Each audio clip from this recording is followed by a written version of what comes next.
timing of the MOU is interesting. Like I say, it was just a day before the UCP conference in Alberta started. And I think the most dramatic in the moment in the conference was when an activist, a grassroots activist, and we've had him on the show before, Jeffrey Rath is his name, got to the microphone and expressed his views. He was not pleased with the MOU, he was not pleased with Ottawa, and he very much believed in independence. And it showed that I believe my sense of the conference was that members of the party very much like Danielle Smith and are happy with her. Remember, just a year ago, she got more than 90% of the vote in a ratification, but they do not like the MOU, and they're very much in the back of their mind thinking that independence may still be an option. Here, let me show you a couple of moments from the conference showing the booing of the Premier's MOU and the cheers for Jeffrey Rath. Take a look. Hello, my name is Jeffrey Rath. I'm from Football's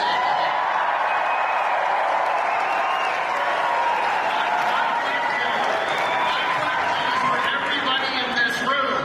After that so-called MOU was signed yesterday, the ink wasn't dry on the paper, and Mark Carney went out and gleefully announced a 600% increase to the industrial carbon tax in Alberta.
Sometimes the way we solve disputes is by solving them through referenda. I think that a lot of Albertans are hopeful that this might work, but I don't think they would bet on it. They would like it to work, but all the things you've described are reasons it won't happen. And I keep thinking, if you, like you mentioned ConocoPhillips or Chevron, Exxon, these were all companies who were kicked out of Venezuela. If they had $10 billion to kick around, which is the likelier path to a quick, rate of return? Throwing in a Mark Carney's Goss plan or going to Venezuela. So I'm worried that a proponent won't come forward if that happens. And my very first question to you was, will a pipeline be built? And you just said no. At what point in time does Alberta declare defeat?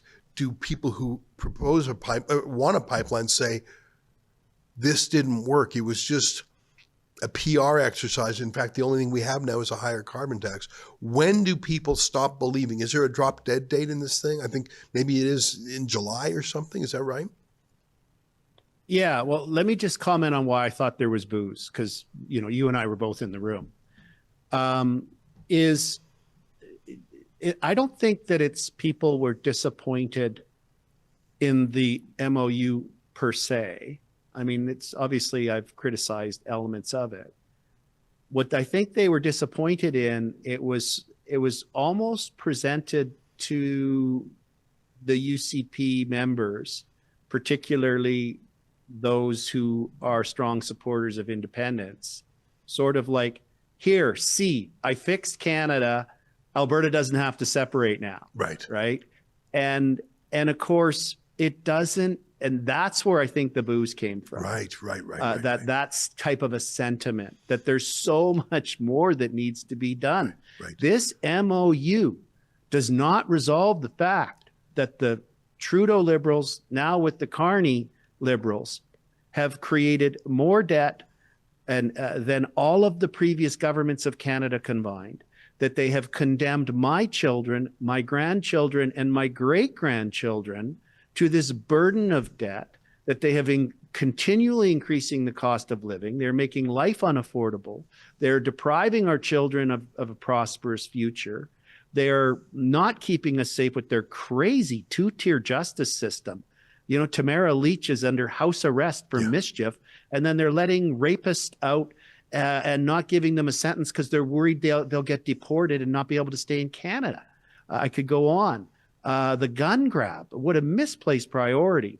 The immigration out of control, all of these different things. The MOU does not address that. Yeah. Something that addresses those things would be a grand bargain. Right, right. Good point. I mean, even I think back to the two issues that I thought were interesting in her speech were transgenderism and immigration. Those are not obviously even touched by the MOU. There are many things on 100 different issues, firearms being one of them. Well, let me talk about independence with you because I know that's on your mind. There's been battles going on. There have been other people in Alberta who said, well, we're going to get a referendum too, and it'll be a We Love Canada referendum. And there's dueling referendums, and then there's recall initiatives where the NDP are going to try and get MLAs recalled, which is a great thing. I wish every politician lived in some fear that they could be recalled before the end of their term. I don't want us to be in perpetual elections, but the threat should be real. Give me an update. What's going on? Because I know there was a new bill in the legislature and a court case today. I don't know these are all slightly different things, but tell me the state of direct democracy in Alberta. Sure. So in Alberta, we have what's called the Citizens Initiative Act. And there was a clause in it. It's paragraph 2D, I believe. In any event, or 2 sub 4, it's a clause in the statute that evolved over time. It had a whole bunch of words in it, and it was brought in for a specific purpose many, many years ago. And then in some recent versions of legislation, they amended it out and they just left the last bit in. And the last bit basically says that you can't have a citizens initiative petition, a petition to compel the government to hold a referendum on independence, for example, if the nature of your petition question is going to contravene the Charter of Rights and Freedoms in certain parts of the Constitution. And it gives authority to the Chief Electoral Officer to submit to the court a reference case to decide whether or not a proposed petition question for a referendum, will offend that provision. So, first of all, that clause should have never been there to begin with. It's really strange that it is. But secondly, the Alberta Prosperity Project proposed a charter question or a referendum question about Alberta independence, filed it with the Chief Electoral Office, and then he decided to send it to the court for a review. Justice Feasby was tasked with hearing submissions on it. That process has been ongoing.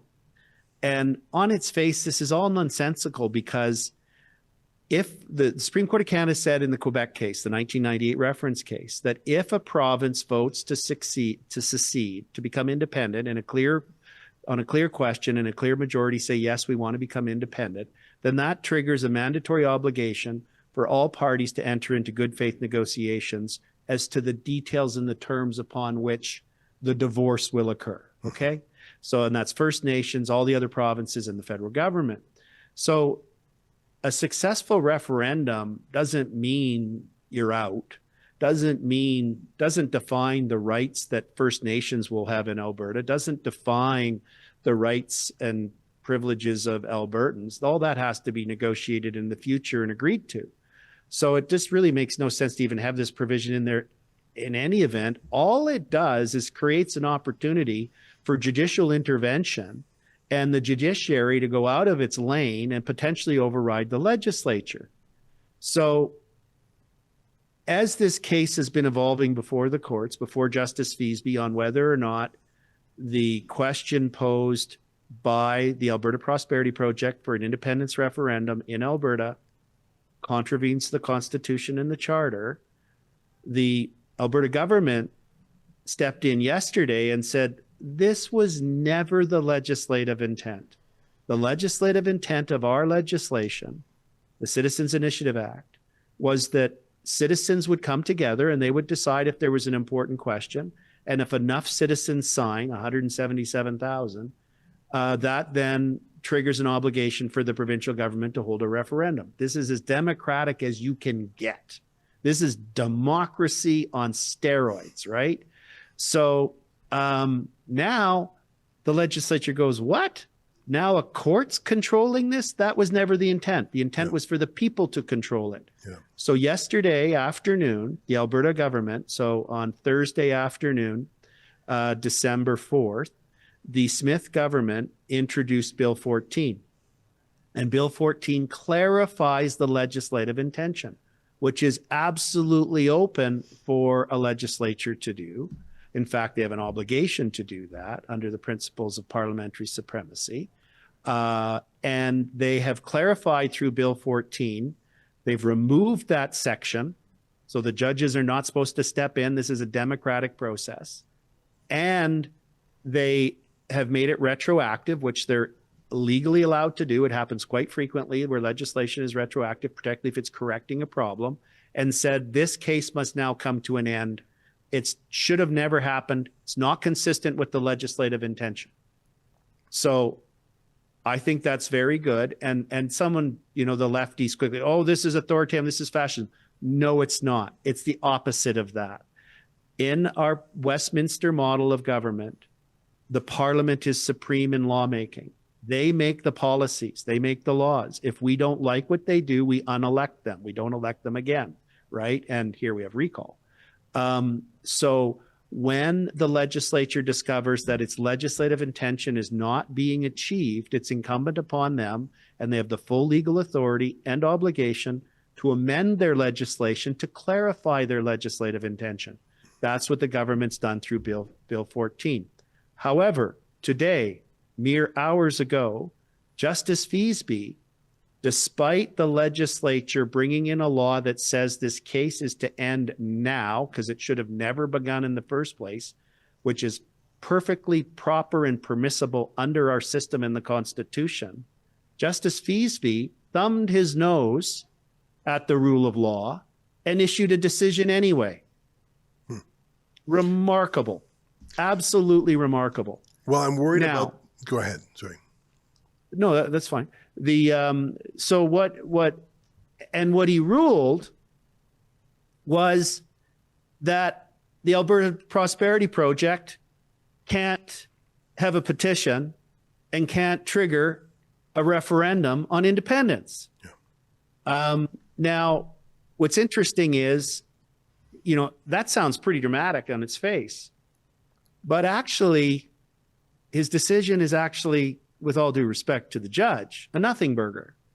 And the reason it's a nothing burger is he only decided on the effect of that one section 2 sub 4 about whether or not the petition question could potentially contravene the charter. His decision clearly in no way restricts or limits the authority as set by the Supreme Court of Canada in the 1998 reference case, or the federal government through the Clarity Act, for the Alberta government to call a referendum. So his decision is exceptionally narrow and only applies to the functioning of that one oddball section that the legislature and the premier have said from the get-go, that was never the intention of the law. This is bad drafting. If it's being interpreted that way, we're going to fix it. So yesterday they fixed it. Justice Feasby should have just closed his file and said, in view of the statute, the direction from the legislature, they are supreme. The judge is to interpret the law. The legislature is to make the law. Right. And that obviously upset Justice Feasby. So he decided today that he was going to try and make some law. It's of no force and effect. It's a very narrow scope because it only deals with that subsection. The new reality in Alberta with the passage of Bill 14 will be that the Alberta Prosperity Project will have 30 days to resubmit their petition question. The Chief Electoral Officer will have 30 days to review and approve it. And then the Alberta Prosperity Project will have 120 days to mobilize their 20,000 volunteers to get the 200,000 Albertans who have already pledged to sign to secure the 177,000 signatures. That will then obligate the Alberta government to hold a referendum on independence in 2026.